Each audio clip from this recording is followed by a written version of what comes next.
Tito Jim, anong masasabi nyo sa mga nagsasabing kargador na lang kayo sa palengke? Construction worker minsan. At yung bago ngayon, tendero na lang kayo ng fishball.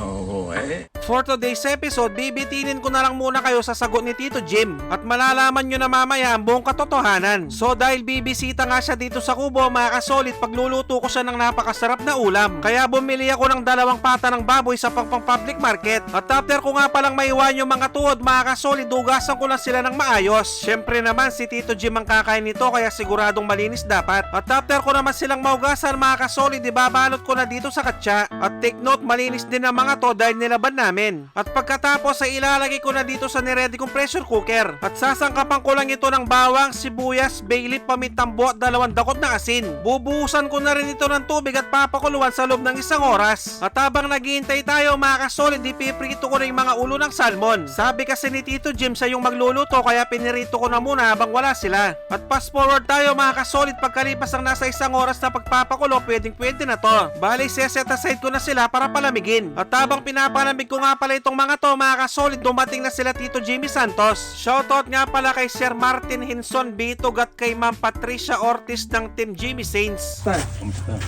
Team, kasolid mga kasolid, Oh. Yes. Jimmy Saints, Tito Jimmy Santos. Hello, kasolid. Mga kasolid. Poging-pogi pa rin si Tito Jim, oh. Nakaporma pa Hindi para naman. sa'yo.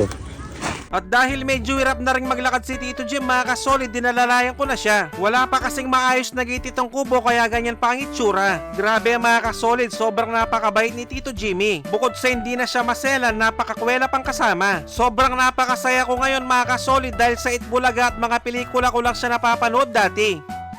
Okay, nandito tayo ngayon sa aking kaibigan na si Tim.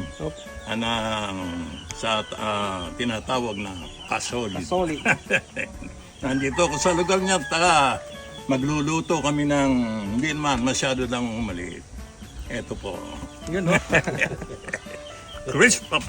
crispy pata, yan o. At hindi lang siya basta-basta bumisita, mga kasolid, siya pa ay nagprito ng crispy pata. At ang technique nga rin pala dito, wag munang ilalagay ang pata habang hindi mainit ang mantika. At habang nagpipirito, tamang chillax lang kami. Yung una, Tito Jim, Sus Mariosep, kanyama na po. Kanyaman na po. Taksya po. Siya po na, kalasa ng kalasa. Masarap na masarap. Malasang malasa. Oo, masarap. At fast forward tayo, mga kasolid, pagkalipas ng ilang minutong pagpiprito, eto na yung mga crispy pata. At after namin magluto ng crispy pata, magluluto naman si Tito Jim ng napakasarap na sinigang. Bale, naggisa lang siya ng bawang, sibuyas at luya at nilagay ang kamatis. At kung gusto nyo nga palang mapanood ang buong video na to, mga kasolid, panoorin nyo lang sa kanyang YouTube channel, ang Jimmy Saints. At grabe, mga kasolid, habang nagluluto nga pala kami, sobrang napakakwento ni Tito Jim. At habang iniintay namin maluto itong sinigang na salmon, sasagutin na niya ang tanong ng marami. Tito Jim, anong masasabi nyo sa mga nagsasabing kargador na lang kayo sa palengke? Construction worker minsan. At yung bago ngayon, tendero na lang kayo ng fishball. Oo, alam niyo naman na yung mga yun ay ginagawa ko para ilagay ko sa aking ginagawa ginagawa kong content, yung aking pagbablog.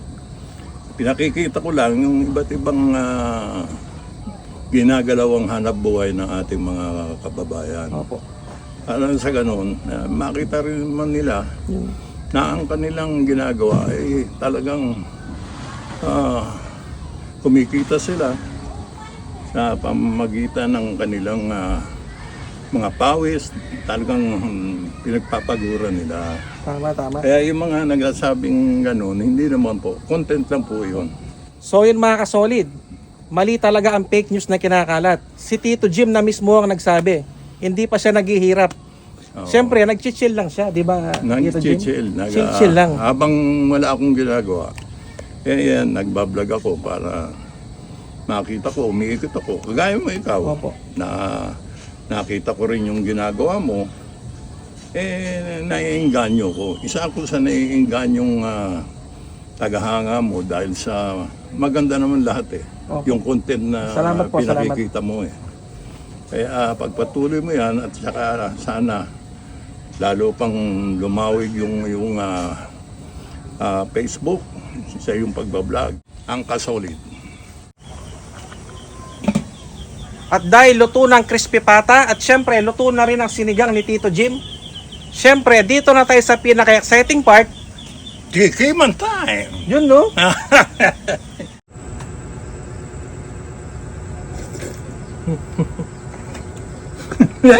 Hey!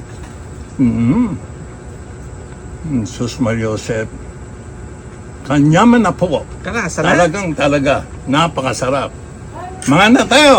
At syempre, after niyang tumikim na sinigang, ipaghihiwa ko naman siya ng crispy pata. At salamat nga rin pala kay Sir Martin Hinson Bitog at kay Ma'am Patricia Ortiz. Sobrang napakabait nyo, grabe. At sa mga kasolid dyan na hindi pa nakapalaw kay Tito Jimmy Santos, pakipalaw naman ang kanyang Facebook page. Maraming salamat. At sa mga nagkakala ng fake news tungkol kay Tito Jim, good luck na lang sa inyo. Siguro hanggang dito na lang muna ang episode na to dahil sa off-cam na lang namin itutuloy to. At siguradong hindi pa ito ang huling pagkikita namin ni Tito Jim. Magkita-kita ulit tayo next episode. Maraming salamat sa panonood. Basta Kapampangan. Manyaman!